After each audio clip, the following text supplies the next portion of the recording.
ಈಗ ಪಾಕಿಸ್ತಾನದ ಭವಿಷ್ಯ ಈ ಹಿಂದೂಸ್ತಾನಿ ನಿರ್ಧರಿಸ್ತಾನೆ.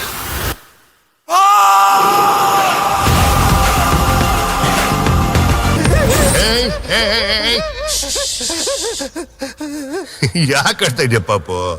ನಿಂಗೆ ಗೊತ್ತಿಲ್ವಾ? ಯಾರು ನೋವು ಅನ್ಭವಿಸ್ತಾನೋ ಅವನ್ನೇ ಗಂಡಸು ಅಂತಾರೆ. ಹಿಂದೂಸ್ತಾನಿ ಕಾಫಿರ್ನ ತಲೆ ಕಡ್ದು. ನಮಸ್ಕಾರ ಫ್ರೆಂಡ್ಸ್, ಮತ್ತೊಂದು ವಿಡಿಯೋದಲ್ಲಿ ಇವತ್ತು ನಾವು ಮಾತಾಡ್ತಿರೋದು ಒಂದು powerful action plus revenge drama ಸಿನಿಮಾದ ಬಗ್ಗೆ. ಅದೇ ಧುರಂಧರ್ ದ ರಿವೆಂಜ್. ಈ ಒಂದು ಸಿನಿಮಾ ನಿಮಗೆ ಇಷ್ಟವಾಗುತ್ತಾ ಇಲ್ವಾ, ಟೈಮ್ ವೇಸ್ಟ್ ಆಗಿದೆಯಾ, ಸಂಪೂರ್ಣ ಹಾನೆಸ್ಟ್ ರಿವ್ಯೂ ಕೊಡ್ತೀನಿ. ವಿಡಿಯೋದಲ್ಲಿ ಕೊನೆವರೆಗೂ ನೋಡ್ತಾ ಇರಿ. ಈ ಒಂದು ಸಿನಿಮಾ ಬಂದ್ಬಿಟ್ಟು ಹಾರ್ಡ್ ಕೋರ್ ರಿವೆಂಜ್ ಸ್ಟೋರಿ ಆಗಿದೆ. ಹೀರೋ ಒಂದು ಸಾಮಾನ್ಯ ವ್ಯಕ್ತಿ ಆಗಿದ್ರೂ ಒಂದು ಘಟನೆ ಅವನ ಜೀವನವನ್ನೇ ಬದಲಾಯಿಸುತ್ತದೆ. ಈ ಒಂದು ಮೂವಿಯಲ್ಲಿ ಡೈರೆಕ್ಟರ್ ಒಳ್ಳೆಯ ಪ್ರಯತ್ನ ಮಾಡಿದ್ದಾರೆ, ಬಟ್ ಎಕ್ಸಿಕ್ಯೂಷನ್ ಎಲ್ಲ ಕಡೆ ಪರ್ಫೆಕ್ಟ್ ಅಲ್ಲ. ಈ ಒಂದು ಮೂವಿಯ ಕತೆ ಶುರುವಾಗುವುದು ಒಂದು ಶಾಂತ ಜೀವನದಿಂದ. ಹೀರೋ ತನ್ನ ಕುಟುಂಬದ ಜೊತೆಗೆ ಸುಖವಾಗಿ ಜೀವನ ಮಾಡ್ತಿರ್ತಾನೆ. ಆದರೆ ಒಂದಿನ ವಿಲನ್ ಸೈಡ್ನಿಂದ ಒಂದು ಕ್ರೂರ ಘಟನೆ ನಡೆಯುತ್ತೆ. ಅದರಿಂದ ಹೀರೋನ ಜೀವನ ಸಂಪೂರ್ಣ ಬದಲಾಗುತ್ತೆ.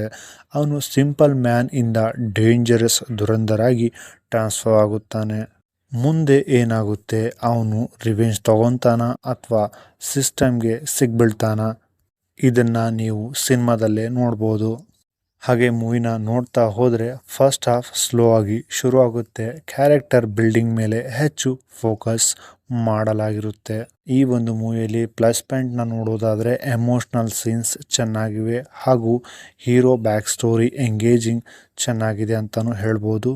ಇಂಟರ್ವಲ್ ಬ್ಲಾಕ್ ಮಾತ್ರ ಈ ಒಂದು ಮೂವಿಯಲ್ಲಿ ಫುಲ್ ಮಾಸ್ ಎಲಿವೇಶನ್ ಕೊಡುತ್ತೆ ಅಂತಲೂ ಹೇಳ್ಬೋದು. ಹಾಗೆ ಈ ಒಂದು ಮೂವಿಯಲ್ಲಿ ಸೆಕೆಂಡ್ ಹಾಫ್ನ ನೋಡೋದಾದರೆ ಹೀರೋ ಫುಲ್ ರಿವೆಂಜ್ ಮೂಡಲ್ಲಿ ಬರ್ತಾನೆ. ಫೈಟ್ ಸೀನ್ಸ್ ಇಂಟೆನ್ಸ್ ಆಗಿರುತ್ತೆ. ಬ್ಯಾಕ್ಗ್ರೌಂಡ್ ಮ್ಯೂಸಿಕ್ ಪವರ್ಫುಲ್ ಕೊಡುತ್ತೆ. ಸ್ಟಿಲ್ ಮಾಸ್ ಆಡಿಯನ್ಸ್ಗೆ ಇಷ್ಟ ಆಗೋದು ಚಾನ್ಸಸ್ ಜಾಸ್ತಿ ಇದೆ ಅಂತಲೇ ಹೇಳ್ಬೋದು. ಹಾಗೆ ಈ ಒಂದು ಮೂವಿಯಲ್ಲಿ ಆ್ಯಕ್ಟಿಂಗ್ ಪರ್ಫಾರ್ಮೆನ್ಸ್ ಬಗ್ಗೆ ನೋಡೋದಾದರೆ hero performance solid, emotion plus anger ಎರಡನ್ನೂ ಚೆನ್ನಾಗಿ ಬ್ಯಾಲೆನ್ಸ್ ಮಾಡಿದ್ದಾರೆ ಅಂತ ಚೆನ್ನಾಗಿ ಗೊತ್ತಾಗುತ್ತೆ. ವಿಲನ್ ಸ್ಟ್ರಾಂಗ್ ಪರ್ಫಾರ್ಮೆನ್ಸ್, ಅವನ ಆ್ಯಕ್ಟಿಂಗ್ ಸಿನಿಮಾಗೆ ಮೇನ್ ಹೈಲೈಟ್ ಆಗಿದೆ ಅಂತ ಈ ಒಂದು ಮೂವಿಯಲ್ಲಿ ನೋಡ್ಬೋದು. ಸಪೋರ್ಟಿಂಗ್ ಕ್ಯಾಸ್ಟ್ ಆವ್ರೇಜ್, ಯಾರೂ ಸ್ಟ್ಯಾಂಡ್ ಔಟ್ ಆಗಲ್ಲ, ಬಟ್ ಓಕೆ ಪರ್ಫಾರ್ಮೆನ್ಸ್ ಅಂತಾನು ನೋಡ್ಬೋದು. ಈ ಒಂದು ಮೂವಿಯಲ್ಲಿ ಬ್ಯಾಕ್ಗ್ರೌಂಡ್ ಮ್ಯೂಸಿಕ್ ಆ್ಯಕ್ಷನ್ ಸೀನ್ಸ್ನಲ್ಲಿ ಚೆನ್ನಾಗಿ ವರ್ಕ್ ಆಗಿದೆ ಅಂತ ಹೇಳ್ಬೋದು. ಹಾಗೆ ಈ ಒಂದು ಮೂವಿಯಲ್ಲಿ cinematography, good visuals, dark tone ಮೂವಿಗೆ ಸೂಟ್ ಆಗಿದೆ.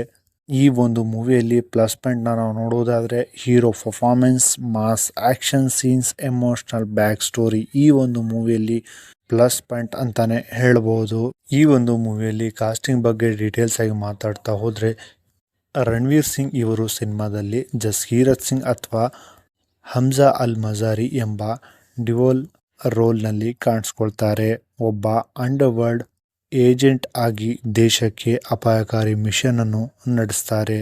ಹಾಗೆ ಅದರ ಜೊತೆಗೆ ಆರ್ ಮಾಧವನ್ ಇವರು ಅಜಯ್ ಸನ್ಯಾಲ್ ಎಂಬ ಇಂಟೆಲಿಜೆನ್ಸ್ ಮಾಸ್ಟರ್ ಮೈಂಡ್ ಪಾತ್ರದಲ್ಲಿ ಕಾಣಿಸ್ಕೊಳ್ತಾರೆ. ಹಾಗೆ ಅರ್ಜುನ್ ರಾಮ್ಪಾಲ್ ಮೇಜರ್ ಇಕ್ಬಾಲ್ ಎಂಬ ಶತ್ರು ಪಾತ್ರದಲ್ಲಿ ತುಂಬ ಸ್ಟ್ರಾಂಗ್ ವಿಲನ್ ಆಗಿ ಕಾಣಿಸ್ಕೊಳ್ತಾರೆ. ಹಾಗೆ ಸಂಜಯ್ ದತ್ SP ಚೌಧರಿ ಅಸ್ಲಾಂ ಪಾತ್ರದಲ್ಲಿ ಶಕ್ತಿಶಾಲಿಯಾಗಿ ಪೊಲೀಸ್ ಅಧಿಕಾರಿಯಾಗಿ ಕಾಣಿಸ್ಕೊಂಡಿದ್ದಾರೆ. ಹಾಗೆ ಸಾರಾ ಅರ್ಜುನ್ ಈ ಒಂದು ಸಿನಿಮಾದಲ್ಲಿ ಎಲಿನಾ ಜಮಾಲಿ ಎಂಬ ಪಾತ್ರದಲ್ಲಿ ಕಾಣಿಸ್ಕೊಂಡಿದ್ದಾರೆ.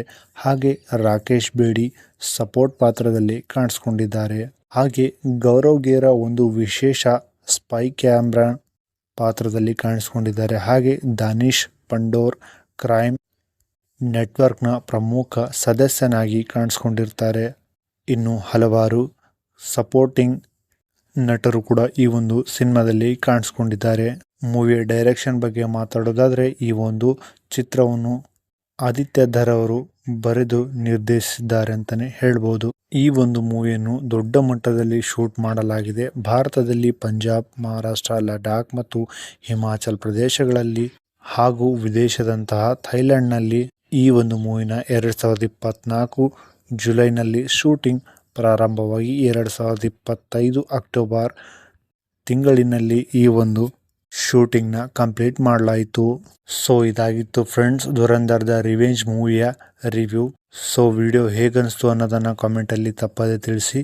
ಚಾನಲ್ಗೆ ಹೊಸದಾಗಿದ್ದರೆ ಚಾನಲ್ನ ಸಬ್ಸ್ಕ್ರೈಬ್ ಮಾಡ್ಕೊಳ್ಳಿ. ಸಿಗೋಣ ನೆಕ್ಸ್ಟ್ ವಿಡಿಯೋದಲ್ಲಿ. Thank you so much.